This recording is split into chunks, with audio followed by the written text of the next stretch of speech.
Well, it's officially over, folks. After a decade of seeing the Hawkins gang grow, I can finally rank every season of the show.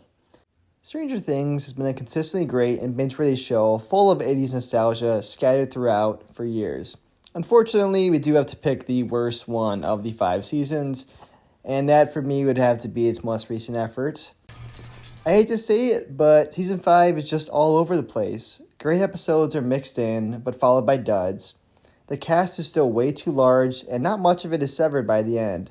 The entire Will coming out scene would have been better served if A, it was only between Jonathan and Joyce, and B, happened at any time before episode 7.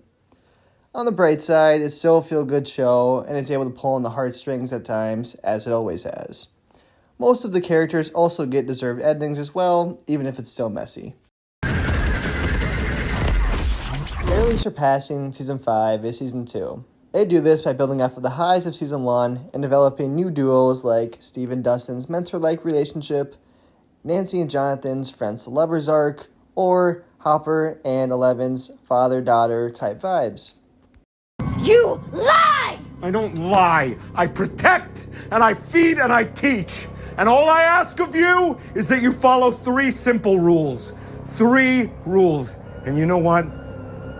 You can't even do that! Meanwhile, they were also introducing us to the likes of Max and Bob, which sadly was short-lived for the latter. While the character development hits its strides with everyone this time around, we do have to address the elephant in the room with one of them.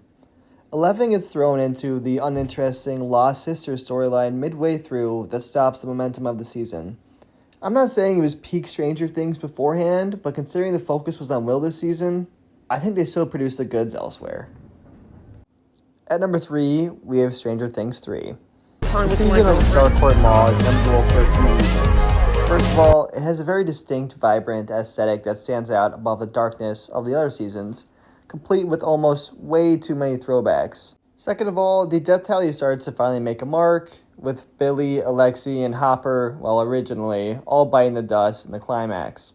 It was just nice to finally get some higher stakes after back-to-back seasons of crazy plot armor for the main cast.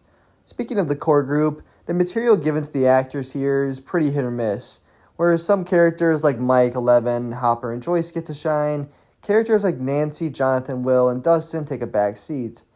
Last of all, I was originally going to talk bad about the Mind Flayer in this season, but after seeing how poorly it was executed and presented in Season 5, I actually think they did a pretty good job here. I mean, he actually killed someone this time with, the whole Billy sacrifice, and he looks pretty menacing in this situation in the mall than he does in whatever the CGI mess is in Season 5. I was extremely close to putting Season 4 at number 1, but I had to put it here for a couple reasons. For one, it's just not as fresh and funny and charming as Season 1 is at the time. And there's the decision to split the storylines into 4 places, which makes sense, but you also get to miss out on the magic of the show, and that is when everyone is together. On the positive side of things, this season does a fantastic job establishing the lore of both the show itself and the Upside Down. I absolutely love the introduction and the development of the series' bad, Infecna. He is a terrifying presence who created some of the most iconic yet haunting deaths horror television has to offer. I would say that there are 2 perfect scenes as well in the season with Max's almost death twice. Whether it is the entire running of the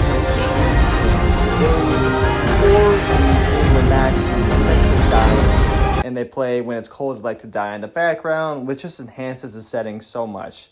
The soundtrack as well just absolutely rocks with other standouts like Master of Puppets. Therefore, this is a well-deserved number 2.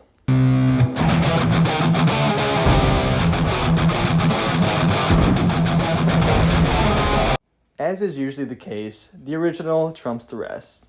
Stranger Things was at its best when it was its most mysterious, nostalgic, and grounded in Hawkins, especially when the core 4 was given a spotlight.